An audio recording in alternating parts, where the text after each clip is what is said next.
नमस्कार, मैं निकिता जंगले विदर्भ टीवी में आपका बहुत बहुत स्वागत करती हूँ।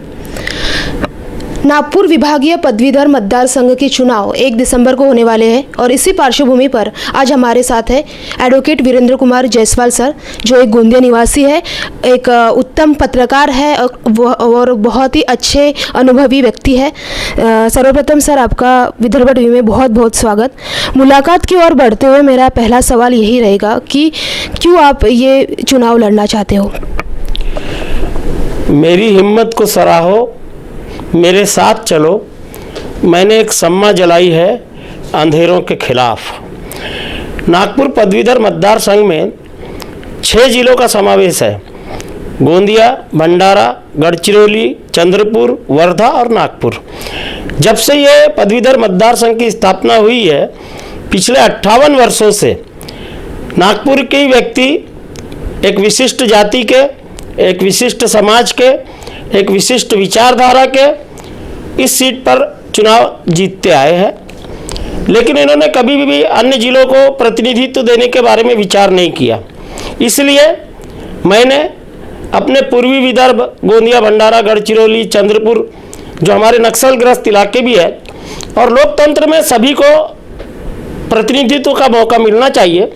ये 5 जिले के लोग जो है, ये सिर्फ वोट देने के लिए मतदाता बनाए जाते हैं और इनको आज तक कभी किसी ने प्रतिनिधित्व देने के बारे में किसी ने सोचा ही नहीं। इसलिए मैंने इस बार हिम्मत करके नागपुर पदवीधर मतदार संघ में अपना नामांकन दाखिल किया है। मैं मैदान में हूँ। मेरे लिए परिणाम कोई मायने नहीं रखता, लेकिन मैं चाहता हूँ कि इस बहाने एक लोकतंत्र का सम्मान होना चाहिए। मेरा इस चुनाव का फायदा मुझे मिले ना मिले, लेकिन आने वाली पीढ़ी को जरूर मिलेगा, ऐसा मेरा विश्वास है। इसलिए मैं चुनाव मैदान में हूँ। सर, समस्या अनेक है, लेकिन आप निर्वाचित होने के बाद आप किस समस्याओं को प्रथम प्राथमिकता दोगे? सबसे बड़ी समस्या तो इस खुद के निर्वाचन क्षेत्र में है। यहाँ पदवीधर मतदार संघ का जो मतदाता है, उसको हर चुनाव के पहले 5-6 महीने पहले, साल भर पहले अपने मतदान को रजिस्टर्ड कराना पड़ता है। मेरा सोच यह है, या मेरा कहना यह है कि इसके पूर्व के लोगों ने एक साजिश कर दी कि जो मतदाता एक बार, लोकतंत्र है जिसमें एक बार मतदाता सूची में नाम आ गया तो नाम कट नहीं सकता, लेकिन इस पदवीधर मतदार संघ में हर बार आपको मतदाता के लिए पंजीकृत कराना पड़ता है, रजिस्ट्रेशन कराना पड़ता है, जो गलत बात है। होना ऐसा चाहिए कि जो एक बार पदवीधर मतदाता संघ में नाम एनरोल हो गया, दर्ज हो गया, तो वो हमेशा कायम रहना चाहिए उसके मरते दम तक। और नए जितने ऐड होते जाए, वो प्रोसेस है, प्रक्रिया है, होना चाहिए। तो मैं सबसे पहले यदि चुन के जाता हूँ तो मैं एक ऐसी स्थायी मतदाता सूची की व्यवस्था कर दूंगा कि जिसमें अगर एक बार पदवीधर यदि एक बार मतदाता बन जाता है तो मरते दम तक उसमें मतदाता रहेगा। सर, विदर्भ की बात की जाए तो विदर्भ में हर क्षेत्र में विदर्भ के लोगों पर अन्याय हुआ है। तो आप एक पत्रकार है, पेशे से एक वकील भी है, तो क्या कहना चाहोगे? आपके निर्वाचित होने के बाद आप किस समस्याओं को या किस न्याय की भूमिका पर आप कैसे, आपकी भूमिका रहेगी? जहाँ तक विदर्भ का सवाल है, पूरे विदर्भ के नेता जब सत्ता में रहते हैं तो विदर्भ को भूल जाते हैं, और जब विपक्ष में रहते हैं तो विदर्भ का नाम लेकर के अपनी राजनीतिक रोटी सेकने का काम करते हैं। ये हमारा इतने साल से अनुभव है। विदर्भ के आंदोलन में हम लोगों ने भी सहभागी रहे हैं। पिछले 40 सालों की राजनीति में अनेकों बार विदर्भ के आंदोलन से जुड़े रहे। तमाम विदर्भवादी नेता वो सब अच्छी तरीके से जानते हैं, चाहे कोई भी पार्टी के हो, भारतीय जनता पार्टी के हो, कांग्रेस के हो, या और भी किसी अन्य दल के हो, सिर्फ विदर्भ की बातें करते हैं, लेकिन विदर्भ का जब बनाने का मुद्दा आता है तो पीछे हट जाते हैं। इसलिए मैं विदर्भ के बारे में कोई बात नहीं करना चाहता। मैं सिर्फ इतना कहना चाहता हूँ कि विदर्भ का जो पदवीधर मतदाता है, जिसको एक प्रतिनिधित्व करने का मौका यहाँ से नागपुर पदवीधर मतदार संघ के माध्यम से मिलना चाहिए, वही नहीं मिल पा रहा है। हमारे यहाँ जो पदवीधर मतदाता है, चाहे वकील हो, पत्रकार हो, या और भी किसी अन्य पदवी का हो, उसकी बेरोजगारी के तरफ, उसकी शिक्षा के तरफ, उसके व्यापार के तरफ, उसके उद्योग के तरफ, उसकी रोजी रोटी की समस्या की तरफ कोई ध्यान ही नहीं देता आज तक, और 58 सालों में किसी ने ध्यान नहीं दिया। इसलिए नहीं दिया कि उनको मालूम है कि ये जो आज मतदाता हमको वोट कर रहा है, ये अगले बार ये मतदाता रहेगा कि नहीं रहेगा। उदाहरण दे के बताता हूँ आपको कि पिछले 6 साल पहले जो चुनाव हुए थे, उसमें 2,88,000 मतदाता थे। इस बार जो चुनाव होने जा रहा है उसमें सिर्फ 2,06,000 मतदाता है। 82,000 मतदाता जो है अपने मताधिकार के अधिकार से वंचित हो गए। तो ये प्रोसेस रुकना चाहिए और इसलिए वो लोग जो चुन के जाते हैं वो अपनी पार्टी की विचारधारा के लिए, पार्टी के कार्यक्रम को आगे बढ़ाने के लिए काम करते हैं। नाम भले ही नागपुर पदवीधर मतदार संघ है, लेकिन अनुभव ऐसा है कि विधान परिषद की सीट पर जो आदमी चुनकर आज तक के गया उसने पदवीधर मतदाताओं के लिए कोई भी काम नहीं किया। ये मेरा आरोप नहीं है, ये सच्चाई है और मैं चाहता हूं कि इस परंपरा को बदलना चाहिए। पदवीधर के बीच में से व्यक्ति चुन के जाएगा।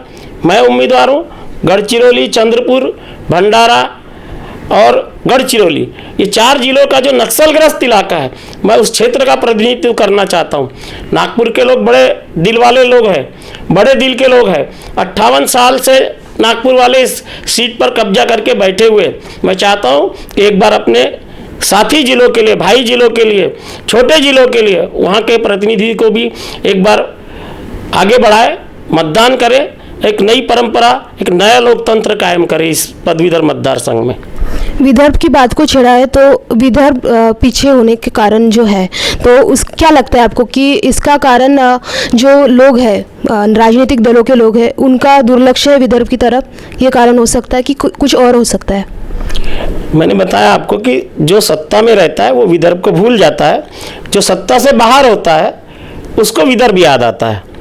विदर्भ की जनता, इनकी जो नौटंकी है, चाहे भारतीय जनता पार्टी हो, कांग्रेस हो, राष्ट्रवादी कोई भी हो, जैसा शिवसेना खुलेआम विरोध करती है, मन से खुलेआम विरोध करती है, तो वो स्पष्ट नीति वाले लोग हैं शिवसेना और मन से कि वो स्पष्ट विदर्भ का विरोध करते हैं।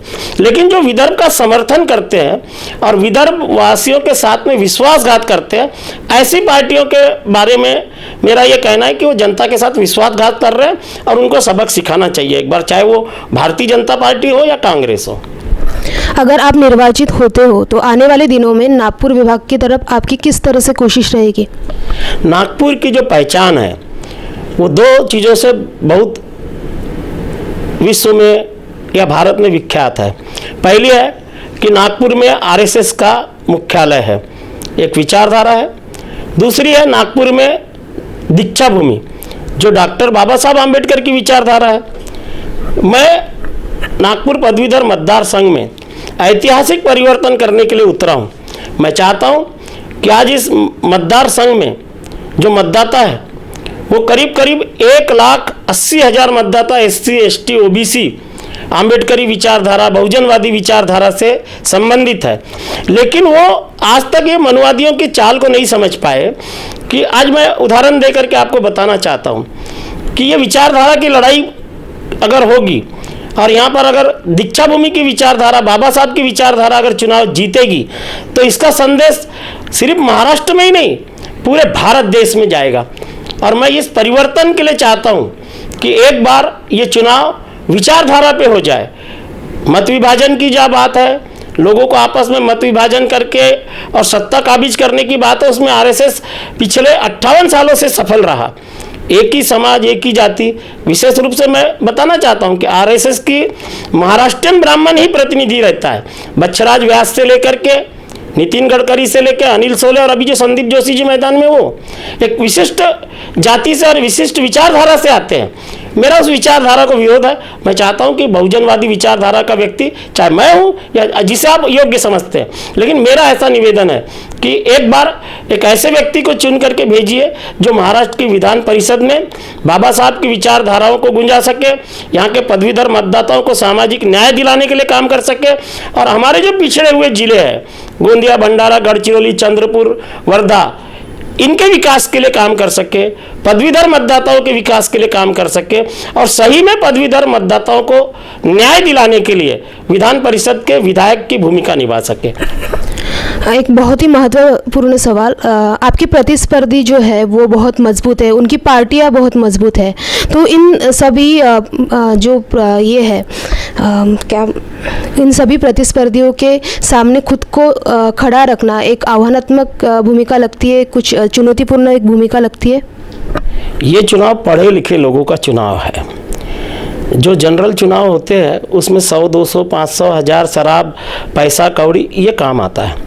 इस चुनाव में भी अभी आप देखेंगे कि जितने भी राजनीतिक दलों के जो काम हो रहे हैं, प्रचार हो रहे हैं, उसमें कोई भी व्यक्ति मतदाता नहीं पहुंच रहा है। पार्टी के लोग काम करते हैं और पार्टी के लोग प्रचार करते हैं।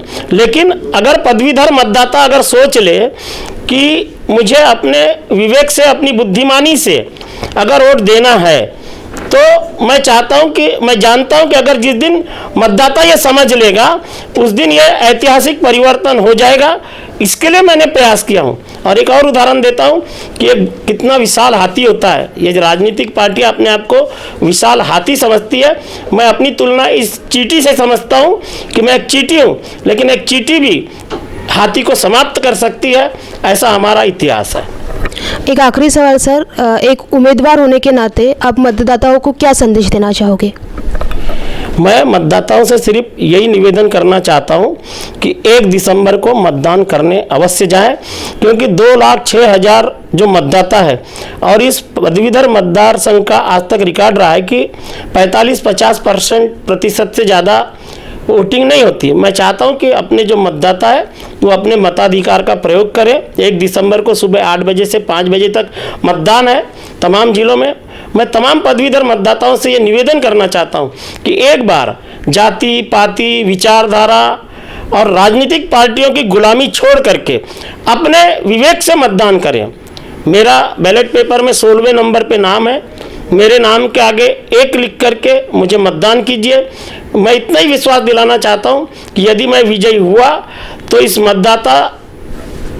इस पदवीधर मतदार संघ के 2,06,000 मतदाता अपने आप को विधान परिषद का सदस्य समझेंगे। ऐसा काम मैं उनके लिए 6 साल में करूँगा। धन्यवाद सर, आपने जो भी कहा है वो आने वाले चुनाव में एक सकारात्मक भूमिका लेकर आएगा। धन्यवाद सर। आपके आगामी चुनाव के लिए आपको बहुत बहुत शुभकामनाएं। धन्यवाद। कैमरामैन विकास जीवने के साथ मैं निकिता जंगले, विदर्भ टीवी, नागपुर।